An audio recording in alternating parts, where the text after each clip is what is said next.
los autores presentes, con el público también.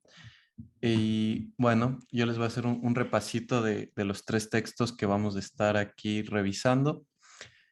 El primero se llama Cumbia, Cantos de Resistencia, Cantos Migrantes. Francisco Arrieta comparte la huella escritural del performance Cimarrón, Cantos de Resistencia, producido en 2019.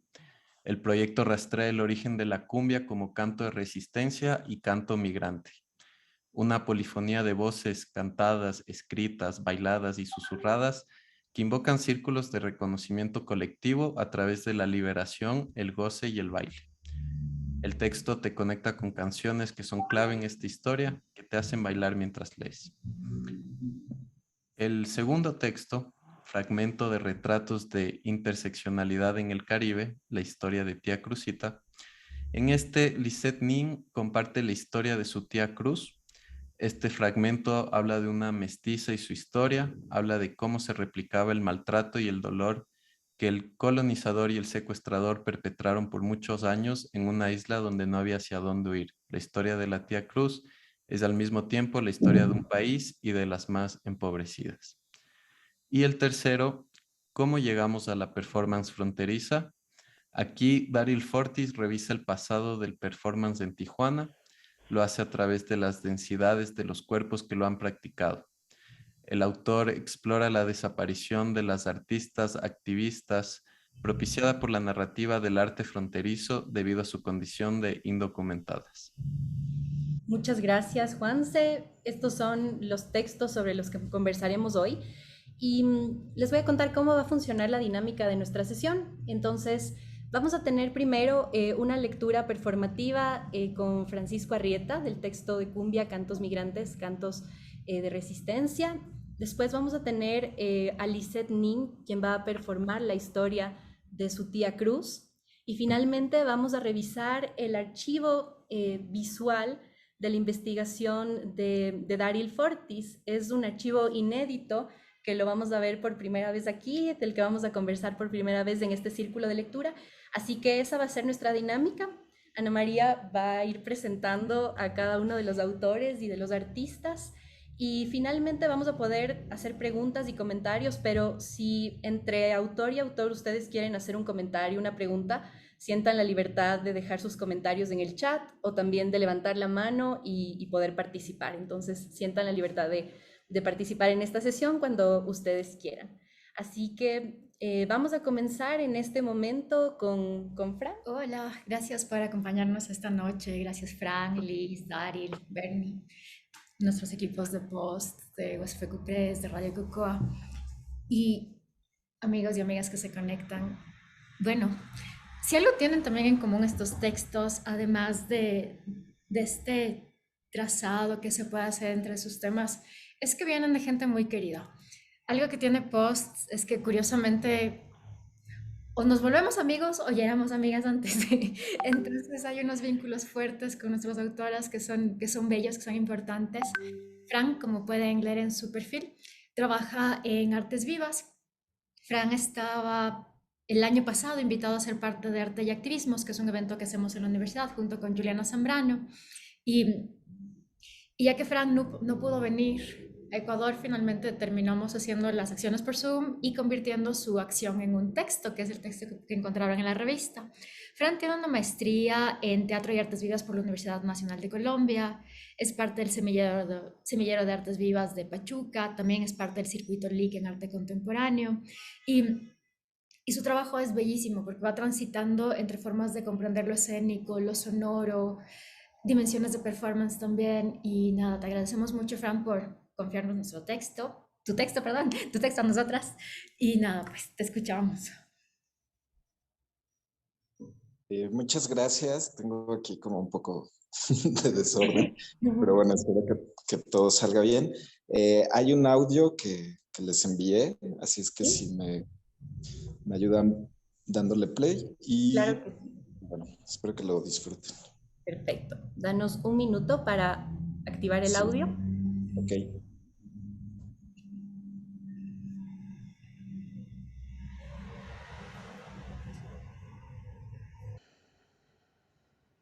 Estoy rastreando estoy buscando. Rueda de cumbia, círculo de memoria, círculo de resistencias. Bailar alrededor de la fogata, bailar alrededor de los cuerpos. El gesto es el baile porque vincula y relaciona. El baile de la cumbia pone en relación cuerpos, tiempos, territorios, misterios, resistencias. Hacer mundos desde el baile, hacer mundos bailando, colección de fragmentos de mundo que toman forma en el baile, en los pasos, en las vueltas, en la mano que abraza la cadera. El encuentro de miradas mientras el mundo gira alrededor, mientras el mundo gira alrededor. Construir una memoria que me toca inventar.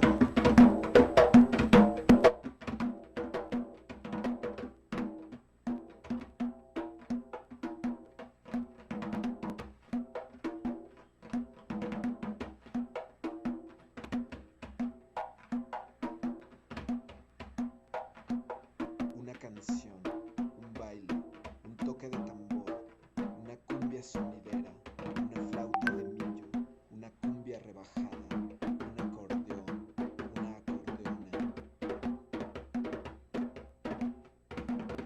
El baile en medio de una rueda, a la mitad de la calle, de la colonia. Arquitecturas barriales, testigas de los movimientos, de las contorsiones de las humanas. Testigas de la vibración que el sonido provoca en los vidrios de las ventanas, en las láminas de algunos techos, en los aguanes, en los cimientos de las paredes que anuncian el baile, en la paz de la cumbia. Una canción para bailar, abrir la pista, entrar al círculo, la calle, la ciudad, la memoria, la resistencia. Poner a bailar a las ancestras. La ancestra guacharaca, la ancestra flauta de millo, el ancestro tambor, la ancestra acordeona. Debemos de tener un pasado para hacer un futuro con él. Activar memorias que habitan en mi cuerpo, de antepasadas, africanas, mexicanas, colombianas, cimarronas. Aprendo de lo desconocido, usando lo que puedo, gritar un texto, improvisar una cumbia, habitar un misterio, inventarnos unos pasos. Descubrí una huella que me relacionó con mundos que desconocía, pero a los que pertenezco desde tiempos ancestrales, memorias que se activaron en el transitar de territorios y bailes, músicas de tambores que convocaron fantasmas y rumores, de un paso que bailaba frente a mí, en una rueda, en una noche, alrededor de cuerpos rabiosos, resistentes, gozosos, excitados, en trance, libres. Ahora cómo sigo mi camino si no es bailando. Ahora cómo sigo mi camino si no es bailando. Ahora sigo mi camino replicando el tambor, convocando fantasmas, cantos, sustos, suspensiones. Invocar cantos y voces.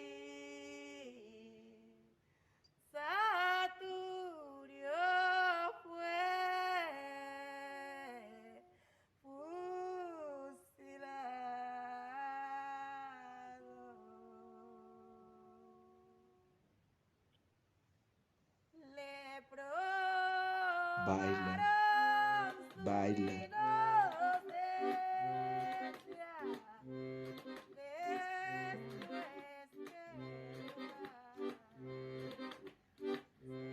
Cimarrón, cortinas, agujeros, espeluznante, paisajes, raro, cruces, tránsitos, pliegues, suicidio, cimarronaje, cimarronaje. Soy uno de los cimarrones macheteados en el Central Santa Lucía. Soy Cristo, soy Juan, soy el Florentino, macheteados en el Central Santa Lucía. Un machete impuesto sobre sí mismo. Pudiera ser eso, un machete.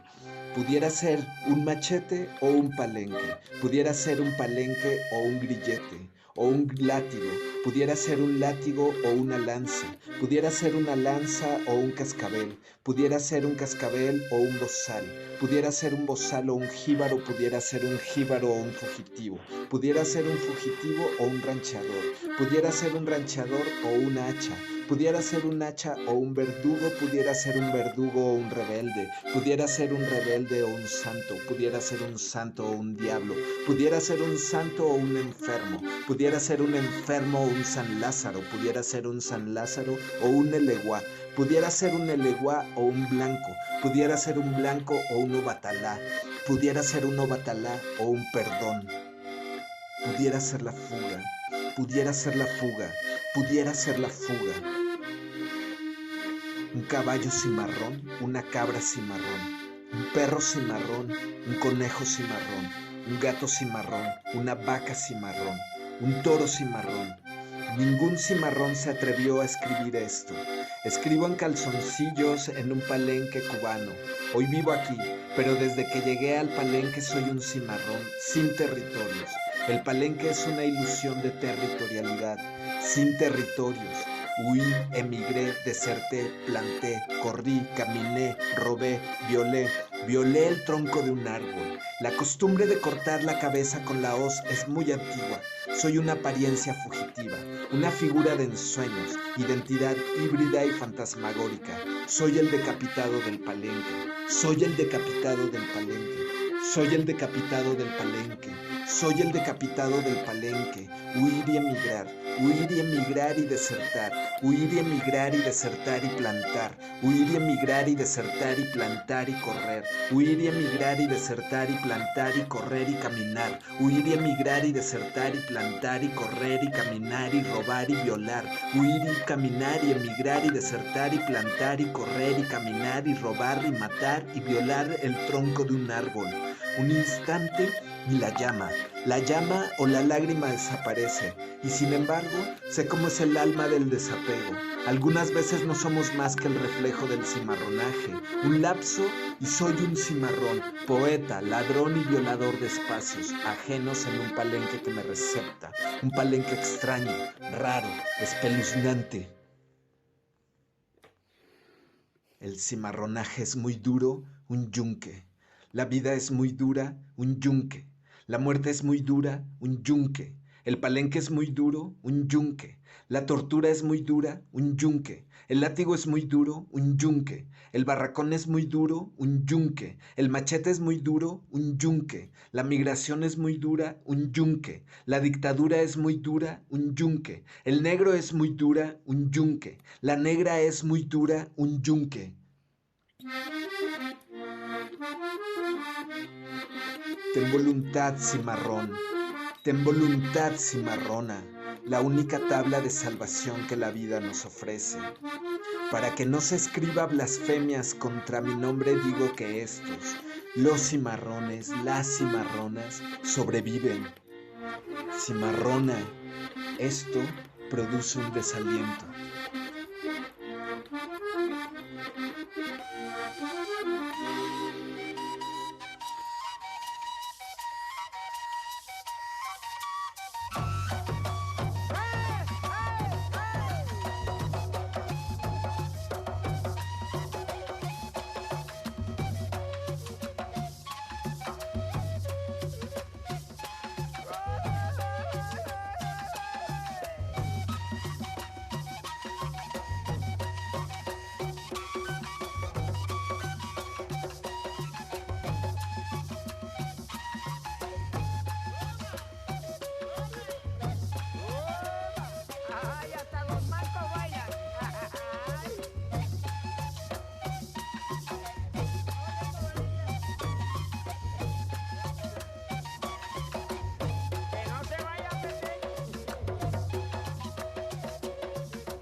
Bravo.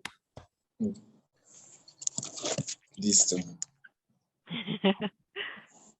Muchas gracias, Francisco. Tremenda lectura / performance musicalizado. Eh, Bellísimo, Fran. me quedé yo con unas anotaciones como partes, fragmentos del texto que me gustaron mucho y quisiera leerles un poco para recapitular un poco lo que vimos ahorita. Tener un pasado para hacer un futuro, ver a las ancestras, cuerpos en trance, libres, cómo sigo mi camino si no es bailando, soy el decapitado del palenque, la vida es muy dura, un yunque, los cimarrones, las cimarronas sobreviven. Em, Nada, creo que es un texto que más que ser un texto académico, no sé qué opinas tú, Francisco, más que un texto académico, creo que es como un texto artístico, ¿no?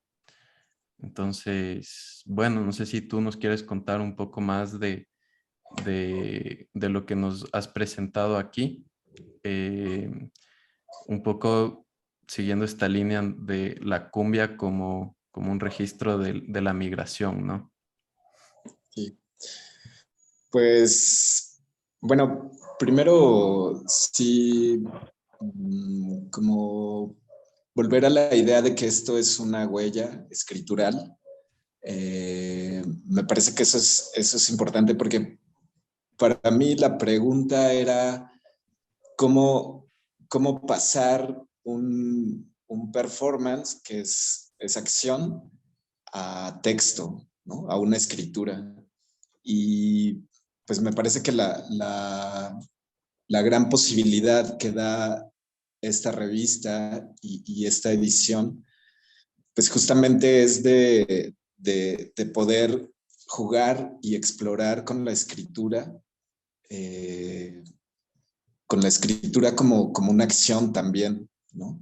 Entonces, para mí, digamos, todo el tiempo era tener una maravillosa posibilidad de escribir bailando, o de escribir accionando, o de accionar escribiendo, o de bailar escribiendo también. Eh,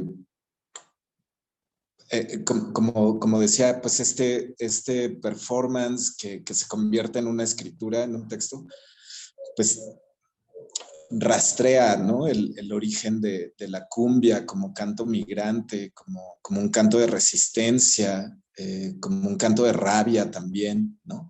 Y que continúa siendo un canto de resistencia en México, el movimiento de la cumbia sonidera, de los bailes sonideros, en el centro, pero en el norte también con la cumbia rebajada. Sigue siendo unos cantos, un baile de resistencia que se toma a las calles, que se toma sin permiso, ¿no? Donde los sonideros también hacen una apropiación de la música, de las músicas, y eso pone a bailar a la gente, ¿no? Gente que también puede estar en la rueda de cumbia, en esos círculos que se hacen, donde está una señora con mandil que acaba de cocinar al lado de un chico que está fumando marihuana o que se está moneando con resistol, pero también como el galán del barrio o toda la banda también LGBTQ más, que son, o sea, que entran a bailar. Es decir, hay un espacio de libertad también muy interesante y muy bello, ¿no? Que a mí, digamos, no es que yo vea la cumbia como un objeto de estudio, sino a mí me encanta la cumbia, ¿no? Me encanta bailarla, y yo siento como algo se activa, ¿no? Algunas memorias o muchas memorias se activan en mi cuerpo. Cada que escucho los tambores, cada que escucho una cumbia, es como algo pasa en mi cuerpo que inmediatamente se activa, ¿no? Entonces, pues nada, para mí este espacio de escritura fue realmente muy importante. Yo le pongo huella también porque, digamos, la maestría que yo estudié, que es en artes vivas, ellos en la maestría, en lugar digamos, uno se gradúa con un texto, pero ese texto no es un texto que sea descriptivo o que argumente el gesto escénico, ¿no? Sino hay una huella escritural que ni siquiera acompaña, o sea, viene desde el gesto también, ¿no? Entonces, acción y escritura, la escritura no argumenta a la acción, que era lo que yo quise hacer aquí, ¿no? O sea, no quería argumentar sobre mi investigación de la cumbia, sino era un texto que fuera la cumbia, ¿no? Que fuera la memoria, que fuera un baile. Y si me permites, creo que está muy bien. A mí me gustó mucho cómo está diagramado el texto y siento que el texto va con lo que dices porque es como que el texto baila sobre el papel, digamos. Si es que lo lees virtualmente, no es papel, pero bueno. Sí, el texto baila, el texto se da vueltas, el texto brinca de un lado a otro, ¿no? Sí, sí, ahí fue maravilloso digamos, cómo me entendieron, ¿no? Cómo nos entendimos también con Bernarda, con Ana María, estos textos que son circulares también, el hecho de que tú puedas ponerte unos audífonos y estás escuchando y le das un clic a un enlace que te lleva a uno de estos cantos, entonces puedes estar leyendo y escuchando, leyendo y bailando, qué sé yo, sí. Y creo que ahí es muy importante en este momento que podamos conversar con Krushenka Bayas, la diseñadora de posts y quien hizo la diagramación de este texto y de todos los textos de Desbordes and Doing Borders. Y quizá, Crux, nos puedes tú contar sobre tu experiencia y sobre tu trabajo con el texto de Fran y cómo pudiste llevar también estos círculos de reconocimiento que están tan presentes y que son centrales en el texto de Fran a la diagramación. ¿Nos podrías contar un poco sobre tu trabajo en este texto? Hola, buenas noches. Buenas noches a todos. Es un gusto conocerte, Fran. hice, hice el texto, diagramé el texto y parece que me metí en tu cabeza por todo lo que acabo de ver. Parece que le hice justicia al ponerlo en 2 dimensiones. Parece que sí, el que alguna persona sienta que puede bailar mientras lo lee, pues entonces lo hicimos, Fran. El jugar con ese texto desde el momento que lo vi, cuando Ana María y Bernarda me explicaron de qué se trataba, el pensar que se podía hacer como una poesía concreta, así una poesía visual. A mí me encantó la idea de entrada y ellas que lo pueden decir. Y cuando hablas de bailar escribiendo, yo digo bailar diseñando también. Eso sí. Esa fue la idea, el tratar de poner la cumbia en líneas, en texto, el moverlo, el dejarle aire, el cambiar el ritmo, es todo lo que representa la cumbia y realmente siento que me metí en tu cabeza. Amé hacer ese texto y se nota. Espero que les haya gustado. Muchísimas gracias, porque además también ahora que lo pienso, es cómo te apropias de el espacio en blanco que es la hoja, ¿no? Entonces, no sé, para mí también era como pensar qué arquitectura llevaría el texto, ¿no? Entonces, siento que esto tiene que ver mucho con la apropiación. Entonces, apropiarte de ese espacio blanco que es esa hoja también es maravilloso. Así, muchísimas gracias, de verdad, te agradezco mucho. Como siempre le digo a Ana María por presentarme esas locuras que se pueden hacer, que terminan siendo ejercicios tan bonitos como este. Gracias. Muchas gracias a los dos. Yo quisiera hacer una pregunta a Francisco, si me permite. Em, a mí algo que de entrada me llamó la atención del texto es o sea, el hecho de que sea cumbia, ¿no? La cumbia como la protagonista del texto, porque la cumbia es como entre un montón de cosas, es como uno de los aspectos culturales que nos unen a Latinoamérica y hay como un montón de tipos de cumbias, como tú mencionabas también hace un rato. Y hay creo que, no sé si, aquí voy a hablar desde la ignorancia, no sé si en todos los países de Latinoamérica, pero en gran parte, o sea, desde México hasta Argentina encuentras la cumbia en sus diversas formas. Entonces, no sé si tú dentro de tu investigación hablas también sobre esto, ¿no? Como es la cumbia como un factor o como un rasgo de identidad latinoamericano, transfronterizo, ¿no? Sí. Pues es que para mí, digamos, lo primero que entendí es que la cumbia nace como ese acto de resistencia de aquellos hombres, mujeres, niñas, niños que fueron hechos esclavos, aquellos africanos, africanas que fueron esclavizados y que su único medio de liberar, sí, de sacar toda esa rabia y ese desconocimiento que tenían de dónde estaban, pues era el tambor, era reunirse por las noches, ¿no? En los montes y bailar, sacar todo eso y en el encuentro de estos humanos también con los indígenas colombianos, pues ahí nace, ¿no? La cumbia, con las flautas de millo, las gaitas colombianas, o sea, toda esa melancolía también, ahí es donde nace, como un acto de encuentro y de resistencia.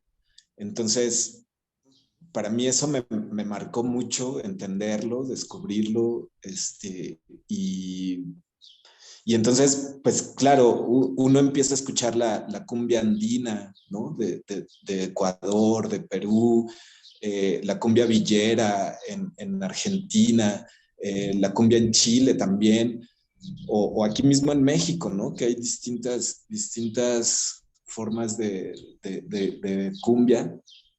Eh, uno va sabiendo cómo una música, como unos cantos, unas canciones generan la identidad, ¿no? De los barrios, de las colonias, de las ciudades. Aquí en México, por ejemplo, Hidalgo, Puebla, ¿no? Ciudad de México, hay barrios, hay colonias que son muy conocidas también, como el Peñón de los Baños en Ciudad de México, por el gran movimiento sonidero, ¿no? De cumbia sonidera, o en Monterrey, en la colonia 20 de noviembre, por todo ese movimiento de la cumbia rebajada. Entonces, como un baile, como una música, pero también un baile, o sea, específicamente porque la cumbia rebajada tiene una forma de bailarse, ¿no? Entonces, como el baile, como la música da una identidad a las personas, ¿no? Entonces, no sé, a mí eso me parece maravilloso.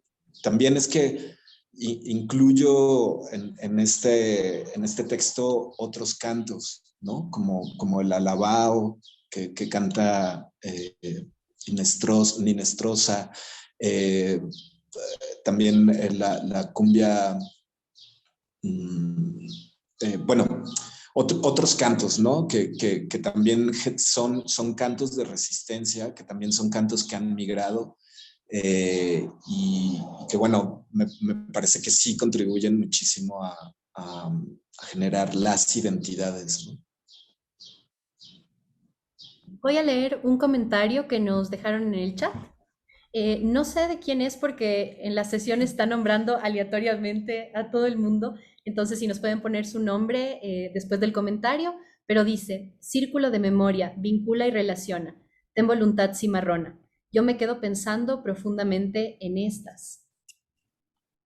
Ese es el comentario que nos dejaron. Muchas gracias. Y creo que por el tiempo podemos pasar ahora a la intervención de Lisette Nin. Camila, ¿nos puedes ayudar? Listos, les presento a Liz.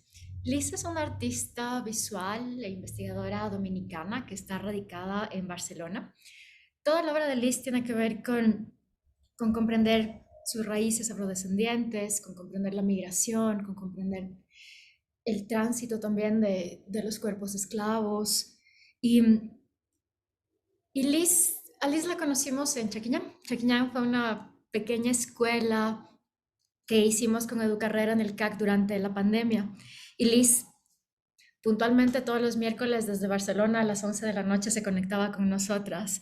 Liz ha sido parte del Barry Project, de Tangent Projects, de la Escuela PEI, del MACBA de Barcelona, y su obra es bellísima. Tuvimos la suerte de verla acá en el CAC, en la exhibición Raíces. Y bueno, muchísimas gracias Liz por estar con nosotras hoy y damos paso al performance de Liz. Bueno, sí, pueden poner la cámara. Bueno, yo quiero, empiezo el día de hoy encendiéndole una vela a todos nuestros muertos. Primero, a las 22,000 personas que han muerto cruzando el Mediterráneo. Después, a todas las personas que han fallecido tratando de huir de Haití, de la pobreza y de la precarización. A todo lo que han muerto tratando de salir de Cuba, huyendo también. Y a todos los dominicanos que han muerto tratando de cruzar el Canal de la Mona. Hoy, guayamos yuca porque es lo que entre guayar la yuca o pelar guandules, es que se cuentan las historias. Y hoy vengo a contar la historia de mi tía Cruzita. Mi tía Cruz era una de muchas hijas de mi tía abuela Natalia. Ella fue lo más cercano que tuve una abuela. Y la única que me contó historias de cómo era ser como yo, pero en sus tiempos. Era una negra de piel clara y ojos claros. Su cabello crespo, que sospecho era castaño cuando ella era más joven. Y no era estudiada, pero tenía como un cierto presentimiento de lo que era la vida y de lo que sería su vida. Entonces, cada vez que la visitaba, pues ella me contaba historias. Y yo creo que lo hacía como con un cierto, tratando de hacer como un cierto ejercicio de la memoria para recordar, pero también por ese deseo ardiente de no ser olvidada. Su historia es al mismo tiempo la historia de mi país, la historia de las más empobrecidas. Nació en la provincia de La Romana, en el este de la isla, cerca del Central Romana, que es donde se cosecha toda la caña del Caribe, o la mayor parte de ella. Sus dueños son el fruto de una unión casi monarcal entre un productor de caña y su hija y un productor de caña español. Esto es para que recordemos que la colonización no se terminó cuando nos hicimos república. El Caribe siempre ha sido para mí azúcar. Islas llenas de azúcar y cada té que se endulza aquí en Europa. Cada café, cada chuche, cada golosina que se come en Europa tiene un poco de sangre del Caribe. Detrás de cada chuche que se come, detrás de cada persona que consume azúcar, hay una persona negra en una isla que se corta la piel caminando entre los campos cañeros. Alguien que tiene las manos duras y con callos por la manipulación del machete.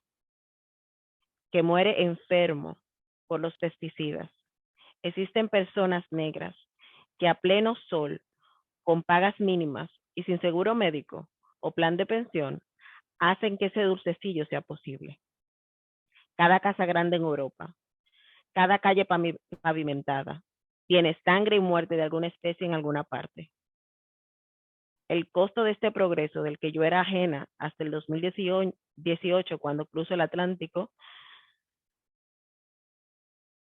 es porque hay algún humano en una isla que siembra, quema y alimenta monocultivos inmensos de cacao y azúcar desde la colonización, para que existan chocolates, dulcerías y una bollería exquisita que esos humanos que trabajan de sol a sol nunca podrán probar. Lo bueno de que tu familia sea gente que trabaje en el ingenio cañero o cerca del ingenio es la melaza. Eso que sobra cuando el azúcar se refina. Es un líquido marrón, oscuro, casi negro, muy, muy dulce y ahumado. Mi tía lo usaba para hacer limonada cada vez que la íbamos a ver. Siempre me dijo que curaba males femeninos y sus brebajes casi siempre, pues sí curaron cosas, disolvieron algún bulto y hay una que otra enfermedad que a veces no era ni siquiera física. Pero eso no es lo más importante de mi tía Cruzita. Mi tía abuela nació ajena a todo ello, a lo de los dulces, a los de los dulces europeos y los chocolates, y se murió de la misma manera. Nunca supo nada. Ella corría entre el campo, entre enredaderas, arbustos pequeños, y fundamentalmente era criada con las mismas creencias católicas, creencias mayormente ilógicas. Ella me contaba que le prohibían comer limón o limoncillo, quenepa, que es una fruta súper dulce que hay en gran parte del Caribe. Tampoco le dejaban pintarse las uñas, porque decía que esto las dejaba estériles. Uno de esos veranos así lleno de calor en el estupor de la tarde, mi tía Cruz se escabulló, tomó unos limones y se hizo una limonada. Pero triste fue su suerte, porque cuando mi bisabuelo le encontró tomándose la limonada en el jarrito de aluminio, ese hombre sin corazón la castigó colgándola de cabeza debajo de un árbol.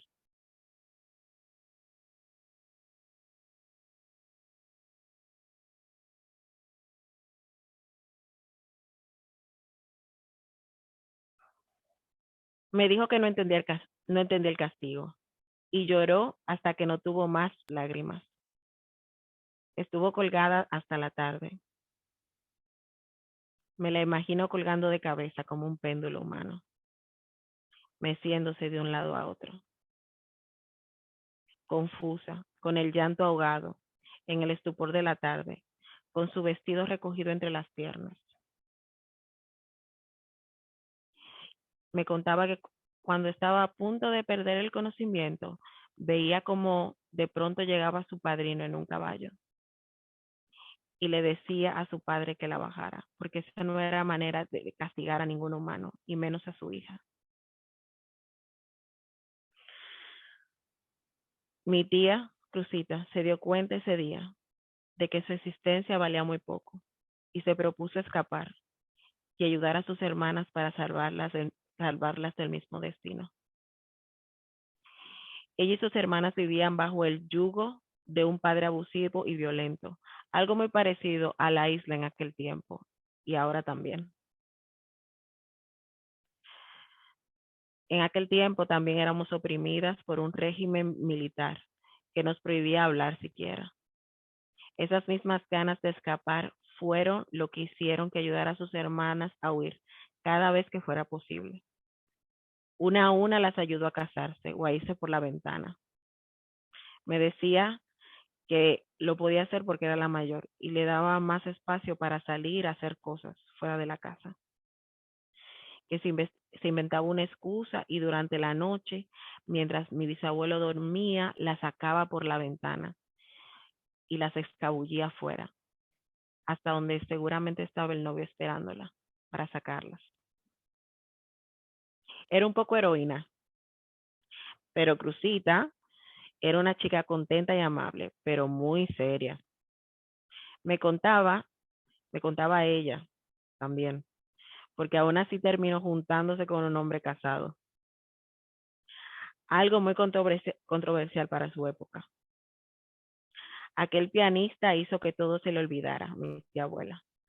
Me lo describía como como un negro alto y buen mozo, muy elegante, que se vestía muy bien y que tocaba el piano maravillosamente. Sus principios de señorita seria se fueron por la alcantarilla. Las manos del pianista soltaron sus vergüenzas y alegrías. Lo desató todo junto y nubló su razón, más allá de sus desacuerdos con el régimen. El amor silenció su propio pensamiento y la unió al lado oscuro de la historia. Cruzita se casó con el pianista del jefe y bailó contenta entre los calieses y los asesinos de los jóvenes que luchaban por la democracia y la justicia.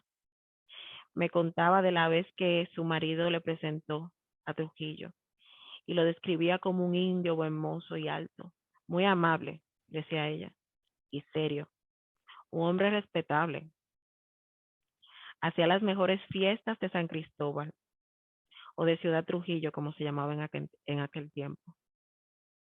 El jefe se fabricó toda una ciudad. Mudó mujeres del norte de la isla porque quería que todo fuera muy blanqueado.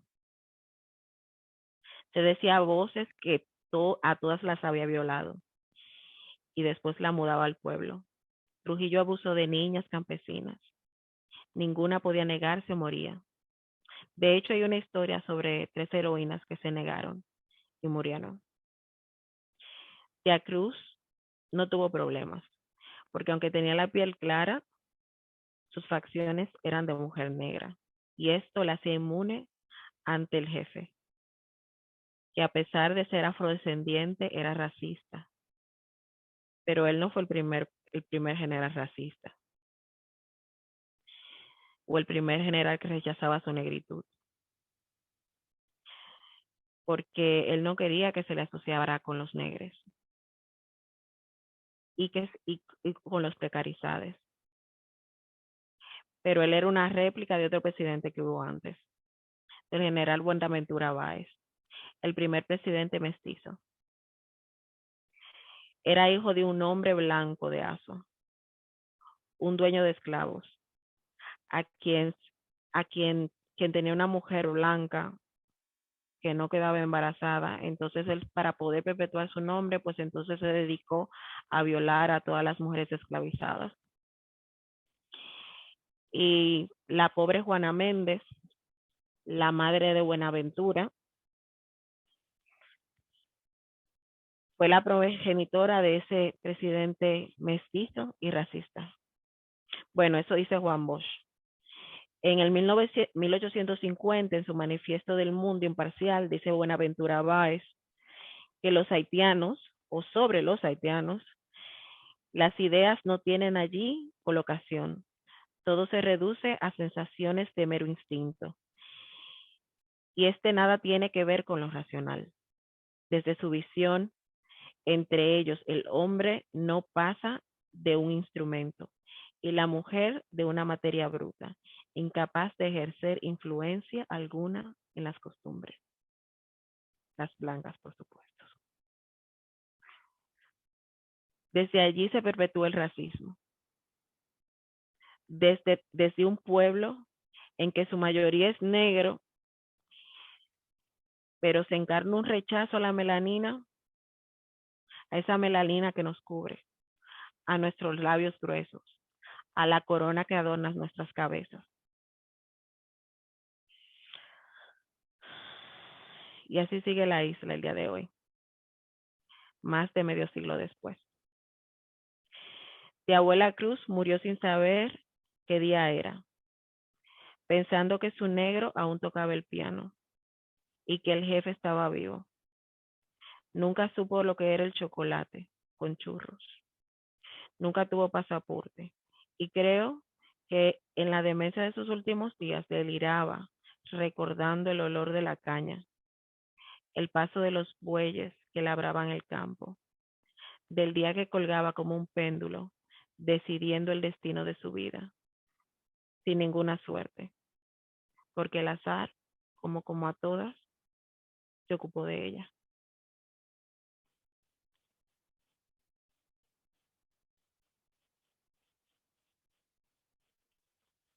Gracias.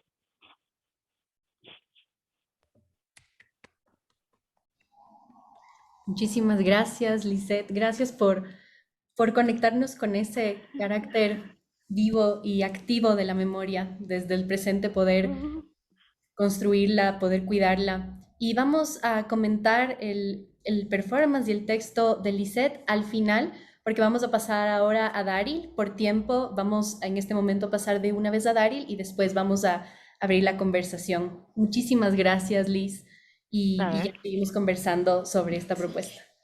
Sí. Gracias, Camila, y gracias, Liz. Qué belleza verte accionando tu historia. Y bueno, Daryl, les presento a Daryl. Daryl es un queridísimo colega que es curador de arte, tiene una licenciatura en artes plásticas por la Universidad Autónoma de California y actualmente está estudiando una maestría en estudios socioculturales en el Instituto de Investigaciones Culturales del Museo de la Universidad Autónoma de Baja California.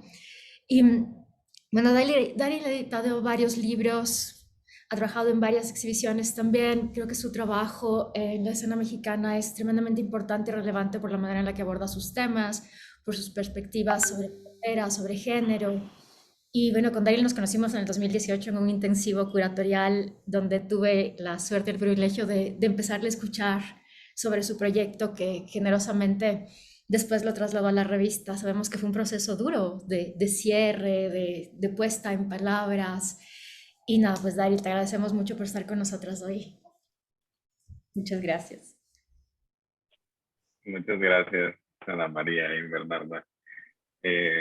Sí, pues sí, yo les voy a platicar un poco más, digamos, narrado esta parte del texto que tiene que ver, es un texto que reflexiona sobre mi proceso de investigación en torno a la historia o el pasado del performance en Tijuana o la frontera entre Tijuana y San Diego, ¿no? Que finalmente es difícil entender la práctica del performance desde su origen hasta la actualidad sin tomar en cuenta la frontera, ¿no? Como que Tijuana es eminentemente fronteriza y entonces también sus prácticas vamos a ver que están muy influidas por ello. Es una presentación donde puse algunas imágenes que tienen que ver con documentos y procesos de la investigación, ¿no? Bueno, esta es la portada que aparece en la revista.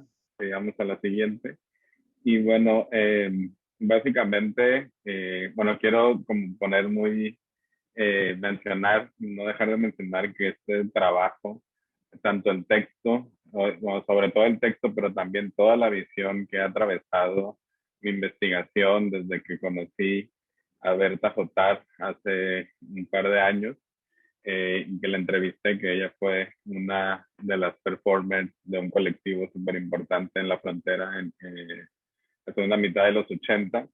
Berta Jotar lanzó una pieza en el 94, Border Swings, Bailes Fronterizos, de la que estamos viendo un stream, en donde ella, después de su actividad intensa en la frontera, genera este tráiler de un docudrama que ficticio, que no existe, no existe el documental, pues, pero este tráiler habla sobre, o quiere apuntar sobre la ausencia del registro, ¿no? De la actividad de las mujeres artistas, activistas en la frontera, ¿no?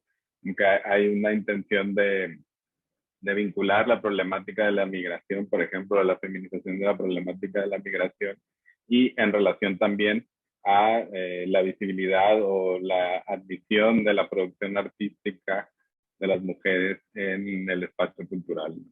Entonces lanza este en el 94, siguiente, y bueno, yo como que lo atrapo tantos años después, cuando me entero que existe esta pieza y que entonces me doy cuenta que este artista estaba pensando ya en la importancia de la enunciación del trabajo de las mujeres en el performance, y que de alguna manera también se daba cuenta que el género era una condición o un rasgo que de alguna manera las alejaba del centro de la visibilidad, ¿no? Siguiente. Y bueno, como que esta pieza está como mucho en mi pensamiento y en mi acercamiento al pasado de este performance. Y bueno, solamente como para ilustrar un poco, esta es la Garita de San Isidro, ¿no? El 94, que son los años pues cuando yo era niño y que cruzaba de manera constante cada fin de semana, ¿no? En esta vida transfronteriza donde cruzábamos a hacer la compra de víveres, de ropa, y vivíamos en Tijuana, ¿no? Como esta relación muy fluida, aunque con sus mecanismos, ¿no? De control, pero que no tenía nada que ver, ¿no? Con la frontera como muro que otras personas estaban experimentando justo en estos años también, ¿no? Siguiente.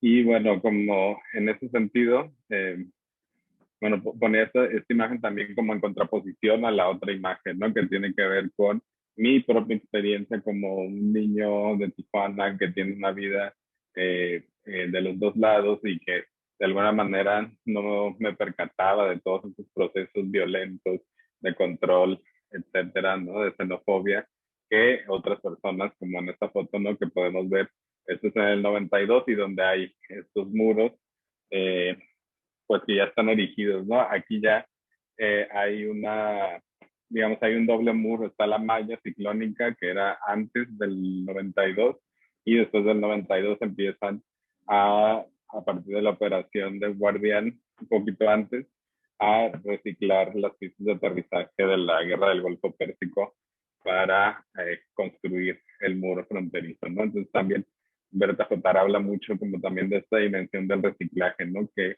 el espacio de la frontera es también un espacio de experimentación donde se reciclan este tipo de materiales, pero que también es un espacio de experimentación para probar técnicas de guerra, ¿no? Y otros dispositivos. Siguiente. Y bueno, yo empecé esta investigación en el 2017, ¿no? Como bien lo mencionaba Ana María, de hecho fue mi proyecto que presenté en este intensivo que mencionaba, y bueno, ha sido un camino largo, ¿no? Primero una investigación que inició como de manera muy ambiciosa y amplia, que quería rastrear la totalidad de la historia del performance desde sus orígenes en los 80 hasta la actualidad. Y empecé a realizar revisión en archivos, documental y entrevistas, ¿no? En ese sentido, pues me di cuenta, ¿no? Este es un mapa de relaciones que está como en mi cabeza, que es difícil, que no es tan legible, pero que son todos los agentes colectivos que de alguna manera han existido en el territorio de Tijuana, San Diego, y que tienen estas líneas de relaciones entre ellos, ¿no? Y que esto me dio pues un panorama de la producción o de la práctica del performance en esta frontera, Tijuana, San Diego, y un poco entonces empezar a enfocarme en procesos más específicos, ¿no? Como ya no intentar abarcarlo todo, aunque esto me sirvió precisamente como para tener esta big picture de qué es lo que sucedía y desde su origen hasta nuestros días, ¿no? Siguiente. Y bueno, está, como lo dije, ¿no? Fue el asunto documental, que yo me di cuenta que había cierta insuficiencia documental, ¿no? En donde no había una un amplio acervo de los registros de esta práctica, ¿no? Como por también todo lo que conlleva las artes vivas o el performance, ¿no? O sea, como tanto ideológicamente desde sus orígenes como el entendimiento de su carácter efímero, ¿no? Etcétera. Y bueno, entonces yo dije, bueno, entonces algo que me permite Tijuana por ser tan joven, apenas un poco más de 130 años de existencia, es que, y la práctica en los 80, pues gran parte de los que iniciaron y que continúan ejerciendo la práctica del performance pues están vivos y activos, y pude acercarme a ellos, entrevistarlos y conocer una narrativa distinta a la documental, ¿no? Siguiente. Bueno, aquí también, ¿no? Después de hacer digamos, primero consulté los archivos más locales de San Diego, de Tijuana, y después también tuve que hacer una estancia en la Ciudad de México, porque ahí tienen algunos acervos que tienen que ver con Tijuana en el Centro de Documentación Arqueya, y también fui hacia allá para revisar ciertos documentos que tenían que ver con este proceso, ¿no? Siguiente. Y bueno, vamos avanzando en el tiempo y eh, regresamos a Border Swing, que era la primera pieza que les comentaba de Berta Jotar. Y en este sentido fue otra vez revisando la pieza y revisando otras entrevistas que le realizaron a Berta en estos años sobre el cruce o la migración femenina, ¿no? O la migración de mujeres y cómo eran invisibilizadas desde el discurso, ¿no? Que el migrante generalmente en el discurso en esos años pues era un migrante hombre trabajador, y que las mujeres no figuraban, digamos, en esta narrativa en ese sentido. Entonces ella empieza también a reflexionar desde ahí, ¿no? Y también a proponer lo que les decía, ¿no? Como no solamente sucede en esta dimensión, sino también sucede en la dimensión artística, y por eso hace esta pieza que de alguna manera va a influenciarme para proponer el proyecto curatorial que se llama La Performance Fronteriza, que por eso el título de cómo llegamos a la performance fronteriza, que va a ser un proyecto siguiente, un proyecto que tiene que ver con la rememoración colectiva de estas mujeres performeras, activistas, en torno a su proceso artístico, activista, con tantos años después, ¿no? Podemos poner la siguiente diapositiva. Y bueno, ¿no? Estos son estilos de la pieza donde curiosamente existe, ¿no? Ese video que registra las acciones, ¿no? Esta es una pieza que también se lleva a cabo ahí en el muro fronterizo. De hecho, idea de Carmela Castrejón y Berta Jotari, que es ejecutada con otras personas, ¿no?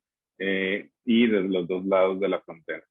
Entonces hay digamos, proceso donde, como un guiño, donde hay documentos que parecen una ficción, ¿no? Porque finalmente el tráiler, la pieza de Berta Jotar es una ficción, ¿no? Donde hay una luchadora que es detective y que hay toda, digamos, como esta capa narrativa de la ficción, pero que se intersecta por los registros documentales de los procesos de estas mujeres en la frontera, y también una narrativa que tiene que ver con la violencia explícita hacia los cuerpos femeninos y feminizados.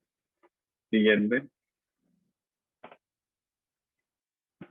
Y bueno, entonces este proceso comenzó desde el año pasado, en julio del 2021, donde nos empezamos a reunir eh, eh, cinco, son 5 mujeres y un hombre cis, activista, y empezamos a recordar los procesos que ellos hacían, ¿no? En los 80 y primera mitad de los 90 para reconstruir ese pasado a partir de su memoria, ¿no? Y todo este proceso pues ha sido muy colectivo, en donde las decisiones se toman de manera consensuada y se discute la memoria, ¿no? Siguiente.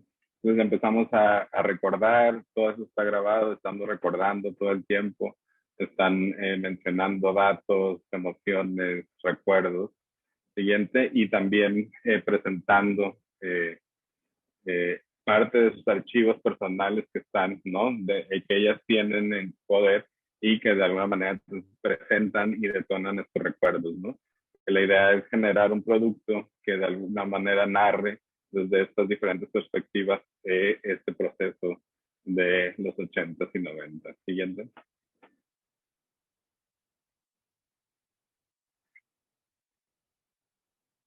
La siguiente, por favor. Y bueno, pues el proceso ha sido muy complejo, muy emotivo. Prácticamente todas ellas no se veían desde que vivían en la frontera, porque un dato curioso es que todas, excepto una, se quedó viviendo en Tijuana y las demás se fueron a diferentes partes del mundo. Y las sesiones han sido virtuales tanto por la pandemia como porque residen en diferentes partes. Y entonces ha sido como este proceso súper emotivo de recordar y al mismo tiempo también un poco sistematizar lo que ellas tienen, ¿no? Sus archivos personales. Y finalmente se va a publicar en versión digital en este sitio, tijuanaperformance.ar, un producto que va a ser decidido de manera colectiva, que va a ser multimedial, donde va a haber video, sonido, texto, imagen, ¿no? Que de alguna manera va a intentar reconstruir este pasado desde la perspectiva de las performers y desde sus decisiones, ¿no? O sea, ellas, el objetivo es que ellas decidan qué es relevante de su memoria, cómo quieren presentar su memoria y cómo, con qué documentos o con qué soportes van a compartir, difundir esa memoria, ¿no? Y qué incluir, qué no incluir, ¿no? Todo realmente ha sido como un proceso, o yo he fungido como catalizador más que como dirección o como curador donde eliges algo, ¿no? Sino más bien es como un aglutinante donde yo propuse como este espacio de encuentro donde ellas van a producir o van a recordar y compartir su memoria. O sea, grandes rasgos sería eso y si tienen dudas, preguntas, comentarios, aquí estaremos. Gracias. Gracias, Daril. Si yo tengo una pregunta, pensando en esto último que acabas de decir sobre tu trabajo curatorial con relación a este archivo, a estas historias, a estas voces, como que normalmente el entrenamiento curatorial te hace trabajar con objetos y pones en sentido objetos. ¿Cómo ha sido para ti aprender a poner un marco de sentido o acompañar en estos procesos que más bien son inmateriales, son dialógicos, están cruzados por afectos? ¿Cómo entiendes tú lo curatorial a partir de este trabajo que has estado haciendo? Ahora, como desde, digamos, como propiciar este espacio y que finalmente, aunque no son objetos, sí estamos, o sea, como la invitación a estos cuerpos que son como cuerpos testimonios, ¿no? Que finalmente sería, o sea, si lo pensamos en relación a la relación, no ser redundante, o en relación a el proceso, por ejemplo, del documento y el cuerpo en el performance, ¿no? Que hay diferentes perspectivas, que unos dicen que es como ontológicamente lo definen, como hacen que existan o no, lo aniquilan, etcétera. Pero, o sea, lo que voy es que creo que lo curatorial tendría que ver más bien como con la construcción de un espacio donde estos diferentes discursos, es decir, estas diferentes voces, están encontrándose y están produciendo, digamos, un discurso colectivo que se va a presentar de una forma, ¿no? Y que finalmente sí ha sido un proceso de interrogación hacia mi propia práctica, ¿no? Que de hecho cada vez más digo, ay, ya no quiero hacer exposiciones con objetos en muros, ¿no? Porque creo que esta dimensión dialógica y de encuentro con los cuerpos y que al final también se puede producir este elemento que en este caso será digital, ¿no? De difusión, eh, es muy rico todas estas pláticas, todos estos diálogos y nos hacen entender, creo, otros procesos que en la selección de objetos no siempre es fácil de acceder, ¿no? Y creo que el reto también sería cómo llevar estos procesos que estamos experimentando, yo como curador y las artistas, en este diálogo hacia el público, ¿no? O sea, creo que ese es el gran salto que todavía no tengo resuelto, pero cómo hacer que el público o los espectadores, los participantes, experimenten estos procesos de rememoración, no solo como algo en una vitrina, sino precisamente desde lo afectivo, lo corporal, etcétera. Gracias, Daril. Muchas gracias, Dari, y muchas gracias a todos. Creo que se nos quedaron algunas preguntas pendientes, entonces podemos abrir ahorita el diálogo para que puedan conversar y preguntar a cualquiera de los autores. Teníamos una pregunta pendiente de Vicente Mogrovejo, que había alzado la mano. Quizá ahorita quisiera retomar su pregunta. Bueno, yo quiero hacer dos comentarios. Primero sobre el trabajo de Lisette. Una cosa muy fuerte, ¿no? Es que rememora una cantidad de cosas que han marcado una época tan compleja como es la época de la esclavitud. Se puede decir que el texto es sumamente actual porque hay nuevas formas de esclavitud con otras formas de manifestarse. Entonces el texto es siempre actual. Es difícil de sustraerse a lo que está sucediendo, ¿no? Ahora con el asunto de la migración, con lo que está sucediendo en Ucrania, la cosa se convierte en una cuestión insufrible, ¿no?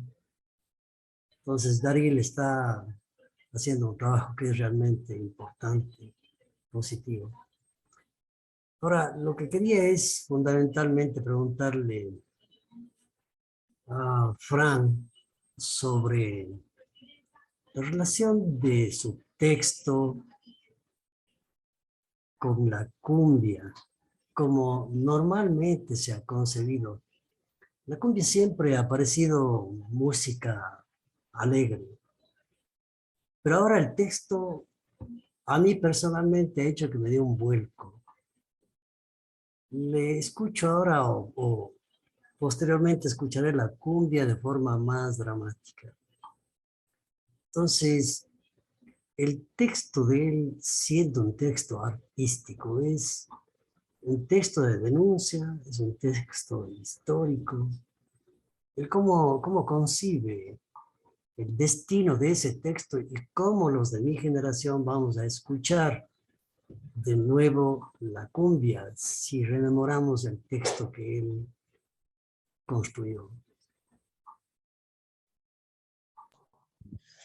Muchas gracias, Vicente. Pues tienes toda la razón porque me parece que en la cumbia hay una melancolía que, por ejemplo, ahora que escuchaba a Lisette, uno puede entender por qué, ¿no? O sea, uno puede entender por qué un canto que viene, un baile que, como dices, es alegre, es de gozo, viene de un sufrimiento, ¿no? Viene de una rabia. Entonces, no sé, a mí, cada que he presentado el performance, mucha gente me dice justo eso, o sea, como había como primero un desconocimiento, porque tal vez en el texto no tanto, pero en el performance sí hay una un poco más cronológica de este encuentro entre los cimarrones o los les esclaves africanos con los indígenas. Y entonces la gente que sabe que es una música de gozo, dice, bueno, es que no sabía que venía de ahí, ¿no? De ese sufrimiento o de esa rabia.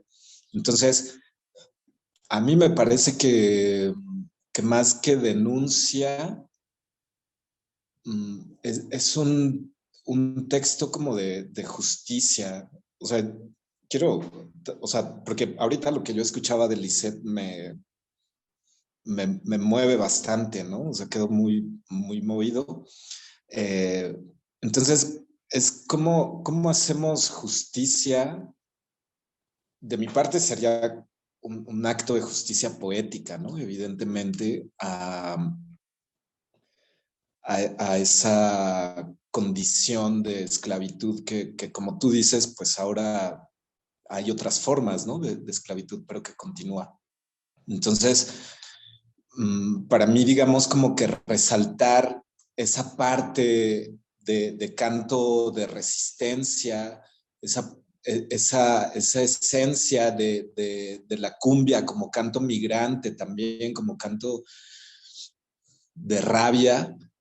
Para mí ese es como mi objetivo, si se puede decir así, que la gente entienda que cuando goza bailando, ese baile viene de allá, ¿no? De esa rabia, de ese sufrimiento y de esa resistencia. Entonces, por eso, tanto en Colombia o aquí en México, la cumbia que era ¿no? Todavía es mal vista, o sea, es una música de barrio, es una música que las clases altas la denigran, digamos, pero que en cualquier fiesta tú vas y todo el mundo termina bailando cumbia. Entonces, para mí, mi deseo, lo que yo quisiera es que la gente sepa que cuando baila esa música de gozo, tiene una esencia de resistencia y de rabia. Muchas gracias. Gracias por su pregunta, Vicente. Gracias, Fran, por este diálogo que has abierto. Voy en este momento a leer un comentario que nos dejó Cisne con respecto al performance de Liz. Y dice, me parece fundamental que la memoria, tal como lo dice Liz, se preserve en la narración de las mujeres. Me evoca algo muy doméstico e íntimo en este contar dolores y alegrías que además le dan fuerza a los vínculos, creando un léxico familiar. Cisne. Muchísimas gracias por tu comentario, Cisne. Y yo quisiera ahorita ir como al diálogo con Liz, porque parte de este texto y del trabajo en este texto también fue la producción de unas imágenes. Y quisiera que nos cuentes un poco sobre esta relación y esta producción de imágenes junto a Fanny Bourdieu. ¿Y nos podrías contar cómo fue esta producción de imágenes paralela a la escritura y a la narración de la historia de la tía Cruz?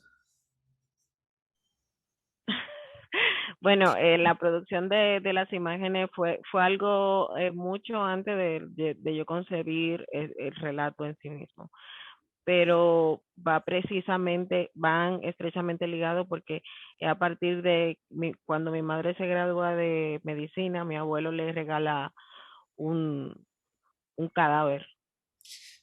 Se roban un muerto y le regalan un cadáver que es la cabeza que se ve en la foto.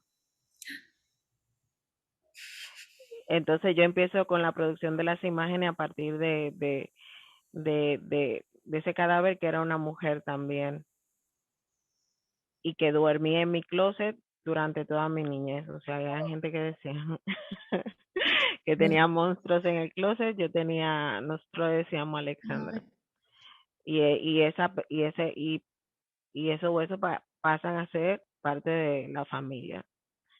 Entonces yo empiezo a producir tomando la relación de lo mismo, de lo que cree mi familia, o lo que creía, porque ya no, pero la santería, la existencia, o sea, cómo se prolonga la vida más allá de la muerte, y cómo de alguna manera somos todo y nada. Entonces, junto con Fanny, empezó a producir esas imágenes que se ven allí.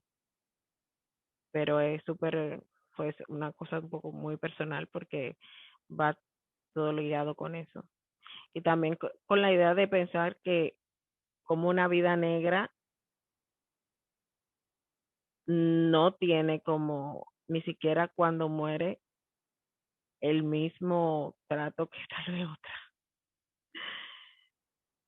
Bueno, por parte de mi abuelo, pero mi abuelo también era un hombre negro, que no tenía mucha conciencia de qué era qué y qué no era.